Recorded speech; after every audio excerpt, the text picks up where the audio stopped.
Seb, happy birthday. Thank you. Start us Appreciate off with just initial reaction or analysis of tonight's game. No better gift than a 3-1 victory at home in front of our own fans. So, um, thanks to the players for putting that performance together. It's always nice taking the lead, obviously early into the game, but disappointed with how early we conceded just after scoring. I thought it was quite even in the first half. I knew that we could go to another level. We didn't quite show that after conceding, but I thought we started the second half really well. Possessed the ball better. Got the rewards for keeping the ball and creating some good opportunities. And so overall, really pleased to go into this break with 3 points. Start Austin. So you kind of talked about rewards. I wanted to ask you about Corey Dyke. Started the game playing center back. Had to move out wide after Oyana came out, and then ended up getting on the score sheet almost a year to the day from her last goal. Yeah. Just her versatility. We've talked about it since you drafted her. How big has she been just this season of kind of filling in a lot of the gaps within the defensive line, but then getting those rewards of getting on the score sheet and giving that 2-goal cushion? How important is it for a player like her to have that kind of confidence? No, I'm so pleased for her. She's been phenomenal all season long, and she's moved across the back line as well. Obviously, she's played a left back position in the early games, and then had to move to centre back, and then finishing off at right back. Her attitude and a professionalism as well, and it's not why am I playing there? She embraces the role, and we're just so really pleased for her. And I said to her during the game, like, great goal, but I'm more impressed by her defensive effort to stop Kudinaji. I think that was a really pivotal moment in the game, and it could have been a very different outcome if she didn't have that willingness to get back and make the defensive block. So super proud of her. Fully deserves this recovery now, and hopefully she can kick on to another level going into the second half of the season. Daniel. Coach, we talked to you earlier this week, and we asked you how good it would feel to win this last game for the break, but to win it in the way that y'all won it in this kind of dominant fashion, especially in the second half. Just how extra good does that make it going into this break?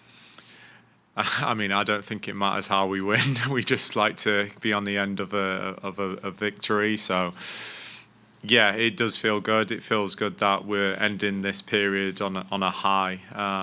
We've had a very up and down season so far.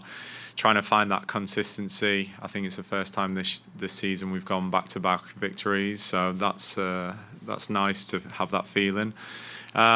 But you can see now, we're starting to get some players back from injury. We want to continuously make this stadium a fortress, and I think that second half performance kind of showed that our dominance to put the opponent under pressure, create opportunities, possess the ball a little bit more.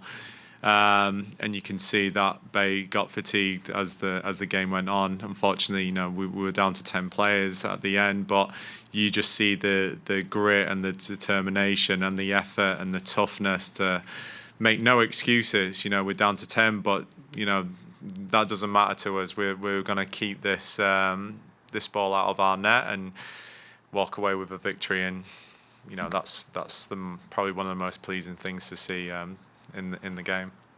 Right.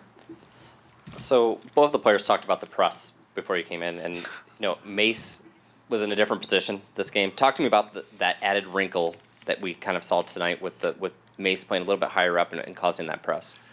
I think with anyone who's been in the league, Hayley Mace came into NWSL as a winger, and for whatever reason, Kansas decided to move into the back. She's got some tendencies that fit a winger profile, some characteristics, and we felt, why not give her an opportunity? We knew that Bay had a high line. How do we get in behind that back line? And she's incredibly strong and fast, and so having someone to support Barbara and not just Nicole and Barbara, but adding another player who can get into the attack and press and counter press was important for our success. We knew Kerry Abello going into the game was only going to be 45 minutes. We made that agreement before the game, and so we had to move Haley back, but wanted to give her an opportunity to go in a more familiar position for herself and kind of embrace it in the game. We'll go line to Jeff Kasuf. He said, happy birthday to echo everybody. Just curious what context you have at the moment on Barbara's injury. Is it related to last year at all? No, I don't, unfortunately. We've just kind of ended the game and we've just kind of reflected on the game and how it's gone, but we'll probably have more of an idea what it is going into tomorrow. Go to Javi. And just her impact so far this season, not new obviously, but have you seen anything different in her in the pace at which she's been scoring 11 and 12 games now? What have you observed? I think we knew that when she came to the club and to the league that she was a goal scorer. But I do think this year she showed like different levels and different ways of scoring goals. I think today is probably what everyone's familiar with. Those passes through the lines and her using her pace to then put herself one-on-one with the goalkeeper. But if you look back at some of the goals she's scored this year, she's added another level. That kind of finishing technique rather than just shooting. And so, yeah, she's hungry. It's been a long time out. Missing all of the second half of the year, and you can see that hunger in her performances. And again, we're just really pleased that she's here representing the club and can continue to score goals for us. Javi. Coach, can you share with us what happened in the locker room, the communication like, because it seems like everything changed. It was more energized, the match. Thank you.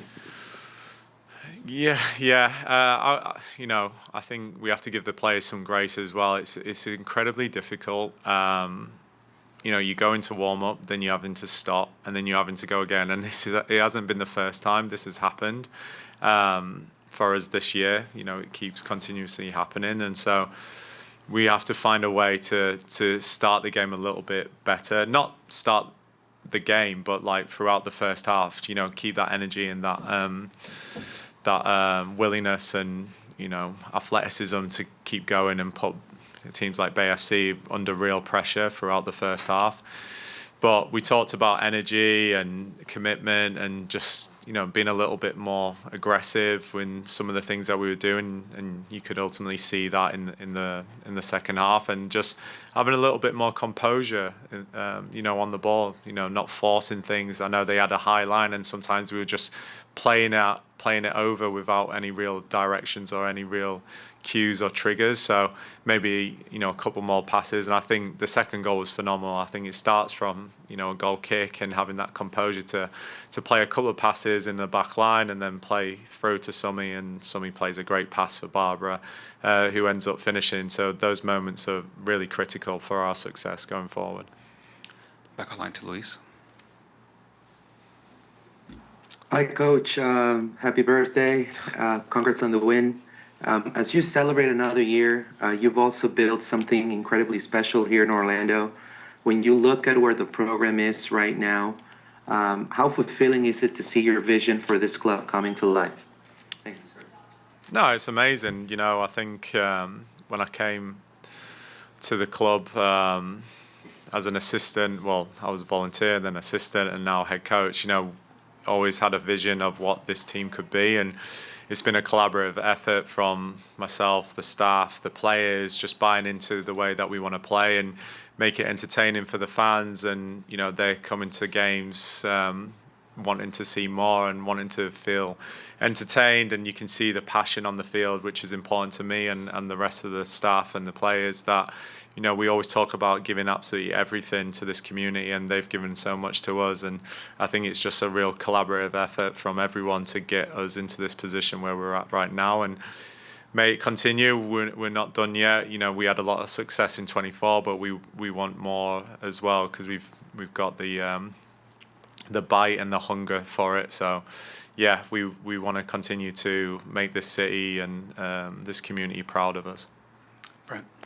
At the end of the first half, it looked like you guys were struggling to possess the ball and create tempo. And then in the second half, you obviously with the sub with Abella coming off and kind of the shuffle, did you make any adjustments? It looked like Liana played a little bit higher up to kind of give you more of a gateway. Was that the adjustment or was it planned?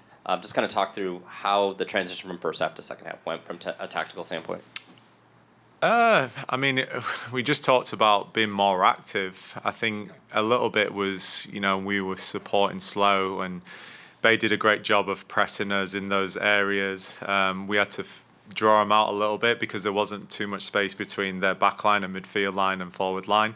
They were giving us, you know, the space in front of them. So you could see, you know, players like Rafa and Corey, Kerry Abello in the first half, they had more time on the ball than maybe some of the midfielders. And we had to connect a few more passes to draw them out, and then you can look to play through or around them.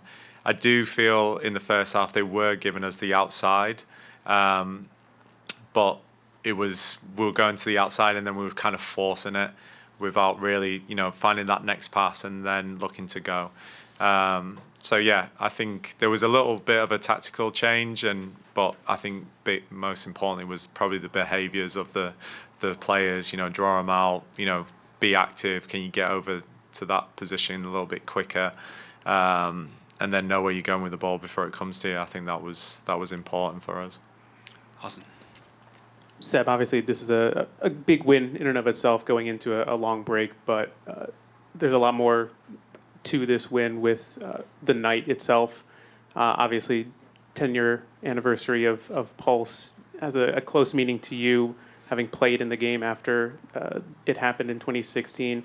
To be able to get a win on a night like this with the stands showing the 49, how special is that just for you on a personal standpoint?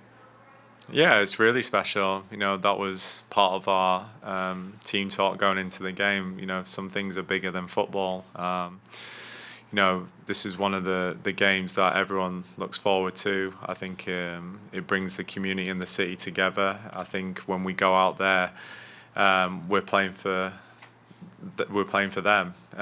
It's not just me, you. It's not just for the staff. It's not just for, you know, myself. We're representing the city in days like this, and you know, you could see that with the effort and the commitment to the players, and it fully showed throughout the game. And so, yeah, it does mean something. It does mean a lot to us. You know, it's always tough, right? Because you know, you feel responsible to put a performance together and drive the players and have them understanding, because a lot of the players weren't here in those moments, and so it's just them having an understanding of what this game means to the community, and so they fully showed that tonight. And I think, to your point, it was more than just winning 3 points and winning Bay FC. You could see that it meant a lot to them tonight.